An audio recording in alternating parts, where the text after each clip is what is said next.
Bismillahirrahmanirrahim. Assalamualaikum warahmatullahi wabarakatuh.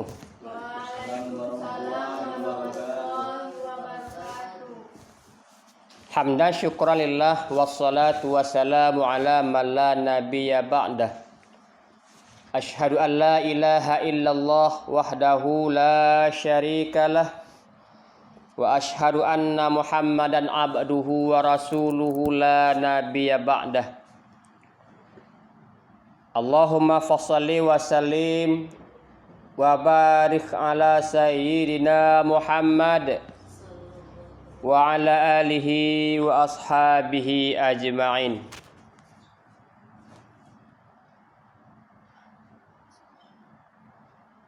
Marilah sama-sama kita mengucapkan puja dan puji yang sedalam-dalamnya.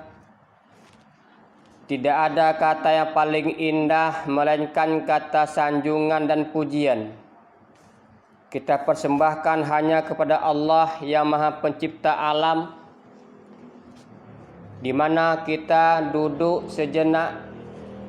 Semua itu dikarenakan rahmat dan karunia Allah Subhanahu wa taala. Mudah-mudahan duduknya kita di sini akan senantiasa mendapatkan curahan rahmat dari Allah Subhanahu wa taala. Yang mana kata Rasulullah, barang siapa yang pergi menuntut ilmu Allah, maka dia akan dihitung pahala fi sabilillah sampai dia kembali ke rumahnya. Mudah-mudahan apa yang dikatakan oleh baginda Rasulullah Muhammad itu akan mendapatkan rahmat dari Allah Subhanahu wa taala, dan kita nanti kembalinya dalam keadaan lindungan Allah Subhanahu wa taala. Kemudian selawat beriringkan salam. Mudah-mudahan Allah sampaikan kepada baginda junjungan alam Nabi besar Muhammad sallallahu alaihi wasallam, yang mana Rasulullah Muhammad sallallahu alaihi wasallam itu telah memperjuangkan kalimah tauhid di pesada bumi ini dengan kalimah la ilaha illallah Muhammadur Rasulullah. Sehingga bagi siapa-siapa yang mengucapkan kalimah tersebut, maka dia dijamin masuk surga Allah Subhanahu wa taala. Sebagaimana yang disabdakan oleh baginda Rasulullah Muhammad sallallahu alaihi wasallam, kullu ummati yadkhulunal jannah illa man aba. Qila man hum ya Rasulullah? Qala Rasulullah sallallahu alaihi wasallam, wa man ata'ani dakhala jannah wa man asani faqad aba. Ya, artinya semua umat manusia itu akan masuk ke dalam surga Allah Subhanahu wa taala, kecuali bagi orang-orang yang aba. Kemudian sahabat bertanya kepada Rasulullah, qalu may yabba ya Rasulullah, siapakah yang aba itu? Rasulullah berkata, wa man ata'ani dakhala jannah, barang siapa yang mentaati perintahku maka dia akan masuk ke surga Allah. Wa man asani faqad aba, dan siapa-siapa yang mengingkari akan sunnah-sunnahku, maka dialah orang yang aba. Artinya adalah orang-orang yang enggan, yang mengingkari akan perintah Rasulullah Muhammad sallallahu alaihi wasallam. Jamaah sekalian yang dirahmati Allah Subhanahu wa taala, kalaulah kita cinta kepada baginda Rasulullah Muhammad sallallahu alaihi wasallam, maka marilah kita sama-sama memperbanyak kalimah-kalimah salawat kepada baginda. Sebagaimana malaikat Jibril alaihi salam pernah berkata, barang siapa yang membaca salawat kepada Nabi Muhammad 10 kali, maka aku akan menuntunnya kelak pada hari kiamat melewati titik siratal mustaqim. Kemudian malaikat Mikail juga berkata kepada manusia, kepada kita keseluruhannya, barang siapa yang membacakan selawat 10 kali kepada Nabi Muhammad, maka kata Mikail, aku akan memberikan minuman kelak pada hari padang mahsyar, yang mana pada waktu itu yang amat sangat panasnya, sehingga keringat manusia ada yang sampai di mata kaki, ada sampai kepada pinggangnya, bahkan sampai di lehernya. Tapi saat itulah malaikat Mikail membawakan air minum untuk memberikan kepada hamba-hamba Allah, kepada umat Muhammad yang banyak membaca selawat kepada baginda Rasulullah Muhammad sallallahu alaihi wasallam. Kemudian malaikat Israfil juga berkata, barang siapa yang membacakan selawat kepada baginda Rasulullah Muhammad 10 kali, maka aku akan sujud kepada Allah dan aku tidak akan membangunkan kepalaku sebelum Allah mengampunkan dosa orang-orang yang membaca selawat tersebut kepada Rasulullah. Kemudian malaikat Israel berkata, barang siapa yang membaca selawat kepada Nabi Muhammad SAW 10 kali, maka aku akan mencabut ruhnya, aku akan mencabut nyawanya, sebagaimana aku mencabut ruhnya para nabi-nabi dan para aulia dengan selembut-lembutnya. Mudah-mudahan kita kesemuanya akan mendapatkan salah satu syafaat beliau, sebagaimana sabda Rasulullah, inna awalan nasi bi yaumal qiyamah faksaruhum alayya shalah. Sesungguhnya orang-orang yang paling dekat denganku kelak pada hari kiamat nanti adalah orang-orang yang banyak membaca selawat kepada Nabi. Para jemaah hadirin berbahagia, sebentar lagi kita akan memasuki bulan yang amat suci, yang amat mulia. Bak kata pepatah, malam hari sunyi dan sepi, malam diterangi oleh rembulan. Bersyukur kita pada Allah masih berikan rezeki kita dapat berjumpa sama bulan suci Ramadan. Mudah-mudahan Allah akan mempertemukan kita dengan bulan yang penuh rahmah, yang penuh rahmah itu berikannya kepada umat manusia yang mau melaksanakan ibadah puasa kepada Allah Subhanahu wa taala. Sebelum hari Ramadan ini kita bahas, maka tentu kita ingin tahu apa makna Ramadan tersebut. Ramadan itu terdiri daripada beberapa huruf.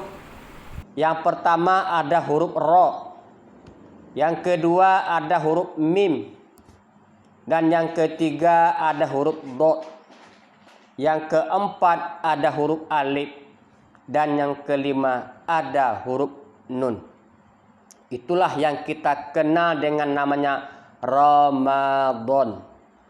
Ramadan itu satu kata kalimat adalah pembakaran dosa. Barang siapa yang berpuasa pada bulan suci Ramadan, maka Allah akan mengampunkan dosa-dosa kita yang melaksanakan ibadah puasa tersebut.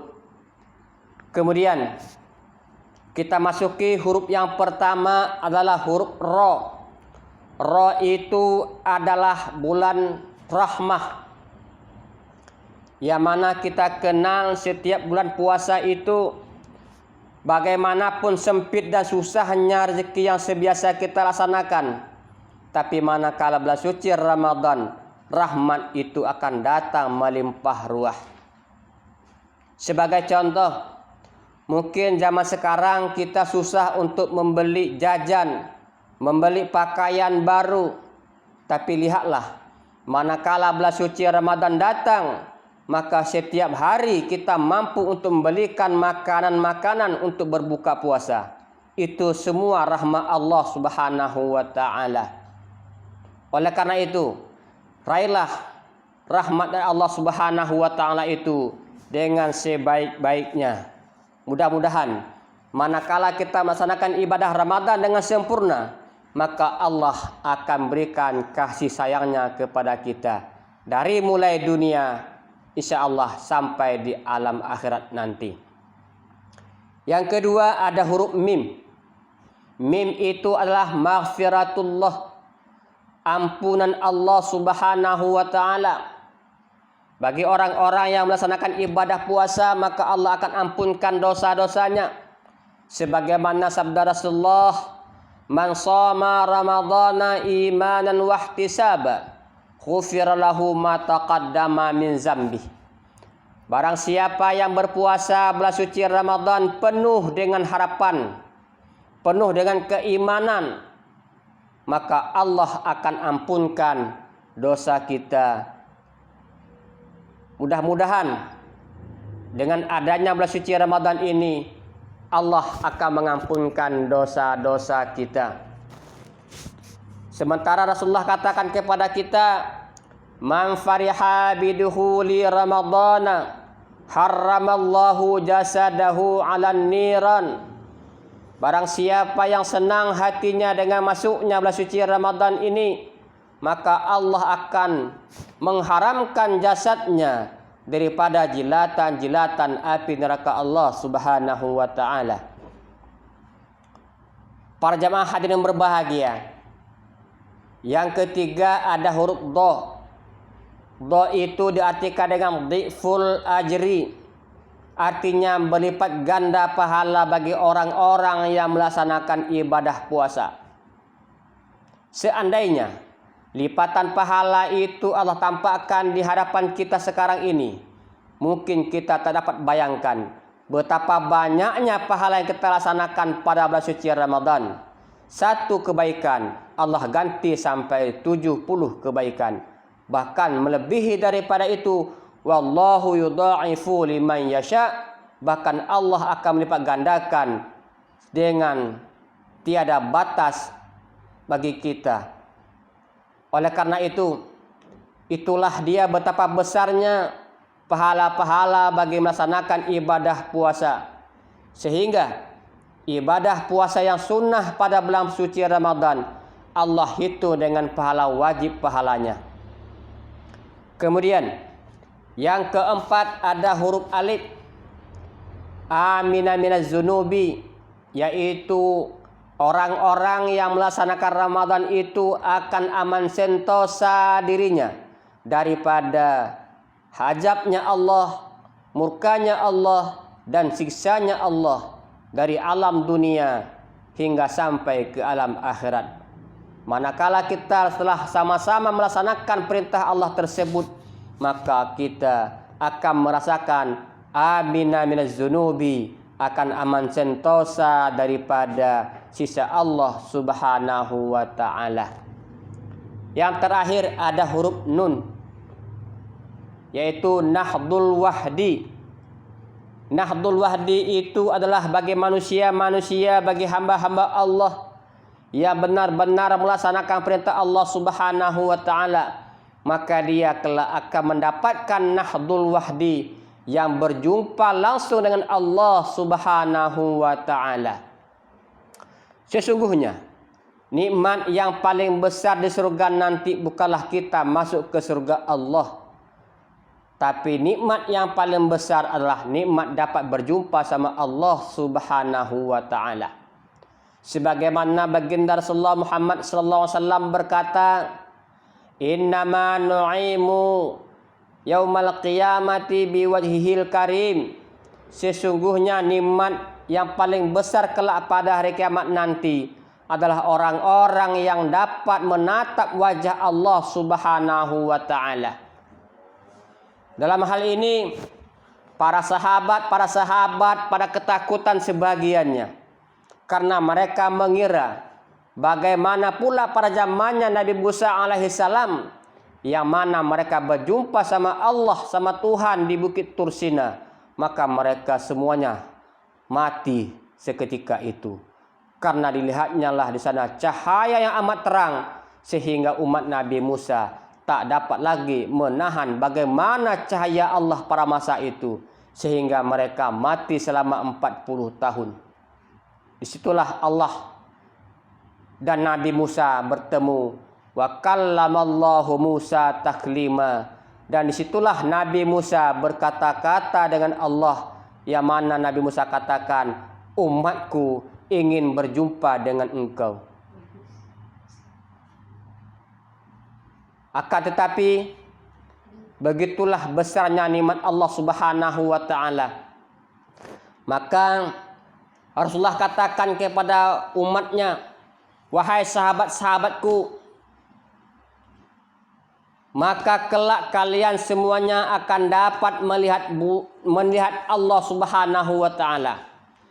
Satarawna rabbakum kama tarawnal qamaru lailatul badri.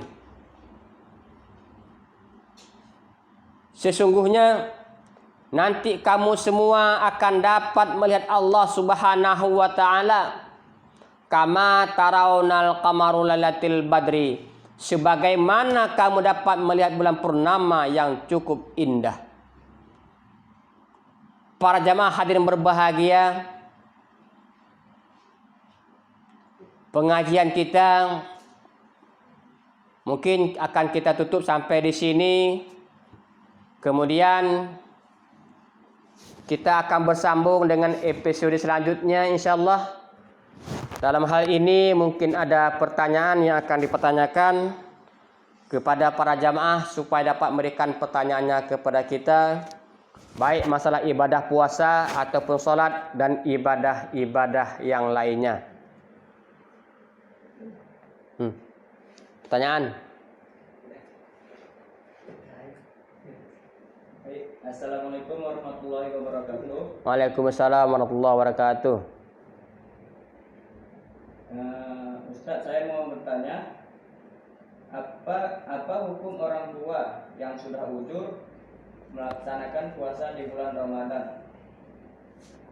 Nah, selanjutnya kedua, bagaimana seorang ibu menyusui yang ingin berpuasa di bulan Ramadan? Dan apa hukumnya untuk ibu menyusui tersebut? Oke. Demikian itu saja. Assalamualaikum warahmatullahi wabarakatuh. Terima kasih. Pertanyaan pertama adalah bagaimana hukum dan caranya orang yang sudah uzur ataupun sudah lanjut usia untuk melaksanakan ibadah puasa. Manakala mereka sanggup melaksanakan ibadah puasa itu, maka orang tua itu wajib baginya melaksanakan ibadah puasa. Tapi seandainya mereka yang sudah tua uzur itu tidak sanggup melaksanakan ibadah puasa, maka orang tua tersebut dia boleh membayar fidyah. Membayar fidyah itu boleh setiap hari ataupun dalam akhir Ramadan. Tapi lebih baik dia memberikan fidyah itu yaitu setiap hari memberikan makan kepada fakir miskin. Kemudian pertanyaan yang kedua, bagaimana seorang ibu yang lagi menyusui, apakah ibu menyusui itu boleh berpuasa ataupun tidak? Jawaban pertama adalah manakala seorang ibu itu yang lagi menyusui dan dia wajib untuk melaksanakan ibadah puasa dengan syarat manakala ibu itu menyusui dan anaknya tidak ataupun anaknya tidak memberikan efek sampingan ataupun anaknya tidak sakit, maka seorang ibu itu wajib melaksanakan ibadah puasa. Tapi seandainya seorang ibu itu yang lagi menyusui anaknya, kemudian dengan adanya ibu itu berpuasa, kemudian anaknya jatuh sakit disebabkan ibunya berpuasa, maka ibunya tidak wajib untuk berpuasa, tapi ibunya wajib mengqadha puasa sekaligus memberikan fidyah kepada fakir miskin. Ada pertanyaan? Ya, satu lagi. Sekarang dunia kan lagi dihebohkan dengan virus wabah pandemi corona, termasuk Indonesia juga kan salah satunya. Pertanyaannya, ada salah satu peraturan yang dikeluarkan pemerintah terkait pelaksanaan ibadah sholat, yaitu masyarakat diharapkan melakukan sholat di rumahnya masing-masing dikarenakan takut tertular dan menularkan virus corona ini kepada orang lain. Bagaimana pendapat Ustaz? Nah, seterusnya, apakah ada Al-Quran dan hadis yang menjelaskan hal tersebut? Yang terakhir, apakah wabah ini pernah terjadi di zaman Rasulullah? Terima kasih. Terima kasih. Pertanyaan yang pertama dan pertanyaan yang ketiga adalah bagaimana menyikapi masalah sekarang ini yang kita kenal dengan virus corona itu, sehingga pihak pemerintahan telah menganjurkan kepada kita sekaligus menghimbau supaya di antara kita dengan adanya menjaga jarak antara kita sama yang lainnya, sehingga melaksanakan ini menganjurkan supaya kita tidak boleh keluar dari rumah, bahkan termasuk melaksanakan ibadah salat juga tidak boleh di masjid tapi di rumah masing-masing. Tapi di sini kita menghimbau kepada keseluruhannya bahwa tidak semua negara Indonesia ini yang terjangkit oleh virus corona tersebut. Boleh jadi sebelah sana kena virus, maka di sana boleh tidak melaksanakan salat berjamaah di masjid, tapi di tempat yang aman seperti daerah kita ini tempat aman, maka kita wajib tetap melaksanakan di masjid. Ingatlah Allah Subhanahu wa taala berkata kepada kita, "Wa man dakhalahu kana amina." Barang siapa yang masuk ke rumah Allah Subhanahu wa taala, maka Allah akan menjamin keselamatan kita. Allah akan menjamin keamanan kita. Akhirnya, sekalipun kita akan mati di rumah Allah tersebut, maka kita mati syahid kepada Allah Subhanahu wa taala. Karena kematian itu tak dapat seorang manusia pun yang tahu kapan dia akan mati dan di mana dia akan mati. Allah Subhanahu wa taala berkata kepada kita, "Wa ma tadri nafsum bi ayyi ardin tamus." Ingatlah wahai manusia, sesungguhnya kamu semua tidak akan pernah tahu di manakah kamu akan dimatikan. Oleh sebab itu, semua itu hanyalah merupakan takdir Allah Subhanahu wa taala. Bagi orang-orang yang terkena itu, memang Allah sudah janjikan takdirnya kepada dia bahwa dia mati dikarenakan sebab corona tersebut. Ingatlah, semua kematian itu ada beberapa sebab, dan rahasia itu ada kepada setiap manusia. Dan di antara kematian tersebut ada menyimpan 5 rahasianya. Dan rahasia ini tidak seorang manusia pun yang tahu, kecuali dia telah meninggal dunia. Yang pertama, rahasia kematian itu adalah di manakah kita akan mati. Dan kita tidak akan pernah tahu apakah kita mati di tempat tidur kita, apakah kita mati di rumah sakit, apakah kita juga akan mati dalam air, apakah kita akan mati di udara. Maka itu tidak akan pernah seorang pun yang tahu. Tapi itu setelah kita tahu, setelah kita mati. Yang pertama, rahasia mati itu adalah di manakah kita akan mati. Jawabannya adalah setelah kita mati, barulah kita tahu bahwa kita akan mati di rumah sakit. Yang kedua, rahasia kematian itu adalah sebab kematian. Dan setiap manusia itu pasti akan mati. Al-mautu babun wa kullun nasi dakhiluh. Mati itu merupakan satu pintu dan setiap manusia pasti akan memasuki pintu-pintu kematian tersebut. Contoh, seperti kita berbuat rumah seperti ini, dan rumah itu kita buat berpintu-pintu. Sungguh sangat aneh bagi kita, rumah yang sudah kita buat pakai pintu itu, lantas kita masuk dari jendela. Tapi yakinlah, semua rumah yang berpintu itu kita akan pasti memasuki daripada pintu-pintu rumah tersebut. Begitu juga halnya dengan manusia. Setiap manusia pasti akan mati dan kematian itu pasti bagi umat manusia. Bahkan kata pepatah, sahabat yang paling dekat dengan kita adalah kematian. Bukan sanak keluarga, bukan suami istri, bahkan bukan pasangan kita yang paling dekat dengan kita. Itulah dia kematian. Rahasia yang ketiga adalah berapakah umur kita yang hidup ini. Dan kita pun tidak akan pernah tahu berapa umur kita akan mati. Nabi kita Muhammad SAW meninggal wafatnya dia umur 63 tahun. Ada mengatakan 62 tahun. Dan kapankah kita tahu? Setelah beliau wafat. Contoh seperti kita punya orang tua. Kemudian kita tidak tahu kapan orang tua kita itu akan meninggal. Sehingga setelah orang tua kita meninggal, barulah kita tahu berapa usia orang tua kita itu wafat. Dan rahasia itu tidak akan semua orang tahu. Kapan kita tahu? Setelah orang tua kita meninggal. Dan yang keempat, rahasia kematian itu adalah di manakah kita akan dikuburkan. Dan tidak ada seorang manusia pun tahu di mana kita akan dikuburkan. Apakah kita dikuburkan dalam laut?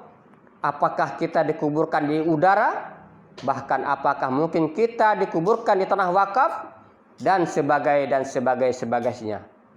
Oleh karena itu, itulah rahasia kematian itu ada pada manusia. Manakala kita setelah meninggal, kita barulah tahu.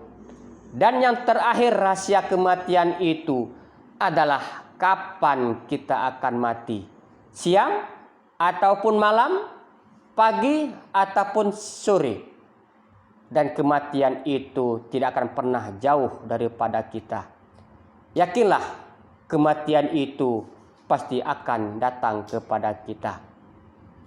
Kemudian pertanyaan yang terakhir, apakah wabah seperti ini sudah ada pada zaman Rasulullah? Maka pada zaman Rasulullah wabah penyakit ini disebut dengan ta'un. Bukan penyakit corona, tapi penyakit ta'un yang hampir sama dengan penyakit zaman sekarang ini. Makanya yang sekarang ini diadakan yang nama istilahnya lockdown itu yang tidak bisa keluar dari kampung-kampung yang lain. Pada zaman Rasulullah juga pernah hal itu terjadi. Maka pada zaman Rasulullah, manakala masa itu terjadi penyakit wabah yang begitu besar, maka tidak ada orang yang berlalu lalang, yang di kota Mekah tetap di kota Mekah, yang di Madinah tetap di kota Madinah, sampai akhirnya penyakit itu pun hilang, diangkat oleh Allah Subhanahu wa taala. Oleh karena itulah Rasulullah mengajarkan kepada kita dengan bacaan doa-doa, di antaranya Allahumma inni a'udzubika minal barasi wal junun wal juzami wasayyi'id asqam. Kita ulangi.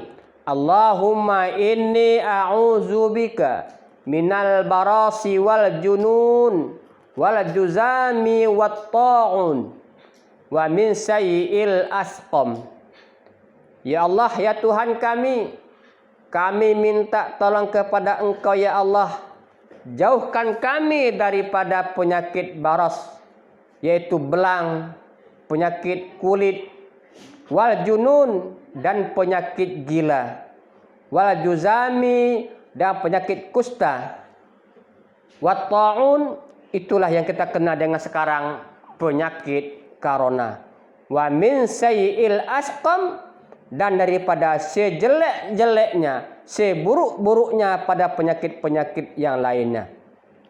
Oleh karena itulah Rasulullah mengajarkan kepada kita supaya kita mengadakan doa tolak bala, agar bala tersebut akan diangkat oleh Allah Subhanahu wa taala, dengan ucapan doanya adalah Allahumma rfa' wadfa' annal ghala wal waba wal bala wat taghun wal fahsya wal munkari wal bagh wasyuyufal mukhtalifata wasyadaida al mihana ma zahara minha wa ma batan min baladina hadza khassah wa min buldani muslimina ammah innaka ala kulli syai'in qadir.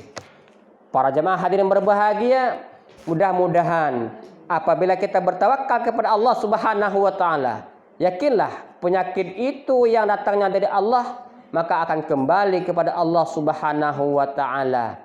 Ingatlah kata Rasulullah, kata Allah Subhanahu wa taala dalam hadis kursinya, wa iza ammanani fid dunya aghaftuhu yaumal qiyamah. Barang siapa yang merasa aman hidupnya di alam dunia ini, maka yakinlah dia akan takut kelak pada hari kiamat dengan Allah Subhanahu wa taala. Dia merasa aman, tidak beramal ibadah, dia merasa aman. Dia melaksanakan maksiat, dia merasa aman. Maka manakala keamanan itu ada pada umat manusia, maka kelak setelah kita mati, kita akan merasa takut dengan Allah Subhanahu wa taala. Kemudian wa iza khafani fid dunya amantuhu yaumal qiyamah. Barang siapa yang hidup di dunia ini penuh rasa takut kepada Allah, dia laksanakan perintah Allah, dia tinggalkan larangan Allah, maka kelak dia akan merasa aman pada hari kiamat nanti. Para jamaah hadirin berbahagia, demikianlah pertemuan kita pada kali ini. Akhirnya naik sampan mudik ke hulu, sampan di dayung kanan dan kiri, kita padakan sampai sini dahulu. Lain kesempatan kita akan berjumpa lagi. Kemudian mudah-mudahan pertemuan kita ini akan mendapat berkah Allah Subhanahu wa taala, dan sebagai akhir kata, mari sama-sama kita berdoa kepada Allah Subhanahu wa taala, mudah-mudahan kita dipanjangkan Allah umur kita sampailah kita akan menemui bulan suci Ramadan yang mungkin beberapa hari lagi nanti. Mudah-mudahan Allah kuatkan iman kita, Allah berikan kekuatan kepada kita, dan kita dengan iman dan kekuatan dapat senantiasa melaksanakan perintah Allah Subhanahu wa taala.